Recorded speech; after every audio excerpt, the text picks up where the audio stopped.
Hi friends and welcome to Crumbz from Gerard. Why does the priest add a little water to the wine during the Eucharist? For this we need to go back in history to the early Middle Eastern culture when even during regular life people would add water to strong wine in order to dilute it. And this was just taken on into the Eucharist with no special significance. Today, of course, this reason doesn't stand because the church has established very specific laws of the alcohol content of the wine used at the Eucharist. But right from the early time, a special significance and meaning was given to this simple insignificant rite. The first is that water and wine symbolize the water and blood from the side of Christ at the crucifixion. And that is very meaningful because that's the central mystery of the Eucharist that we are celebrating. The second meaning is from the very prayer that the priest prays quietly at that time. By the mystery of this water and wine, may we come to share in the divinity of Christ, to humble himself to share in our humanity.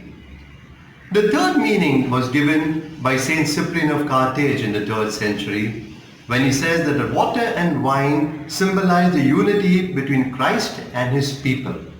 And this meaning was taken on even in the Council of Trent in the 16th century. I like personally another reason, and that is that little water, those drops of water or that drop of water symbolize me. It is when I am immersed in Christ that I disappear. And all that you have is pure wine, Jesus himself. He increases and I decrease. So how do I live this out in my life? The first way of living it out to realize I live in his love. At every moment during the day, I am immersed in his love. As the hymn says, lose yourself in me and you will find yourself.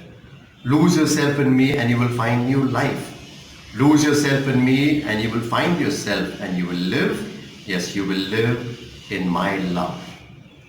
The second reason is live in his hands. So flowing from the first reason, because you are immersed in his love, you can trust him completely.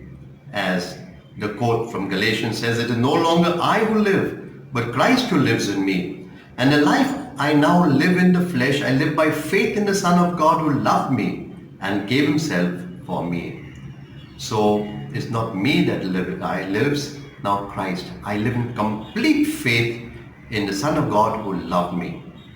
And the third reason, because he loved me, I live in his hands in complete trust and he guides me. I live now in his service.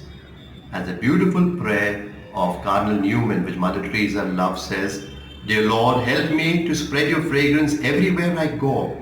Flood my soul with your spirit and life. Penetrate and possess my whole being so utterly that my life may only be a radiance of yours. Shine through me and be so in me that every soul I come in contact with may feel your presence in my soul. Let them look up and see no longer me, but only Jesus. So I become his hands, his very heart into his world in loving service, where they don't see me, they only see him. In all that I do, in all that I say, and all that I am, he must increase, but I must decrease.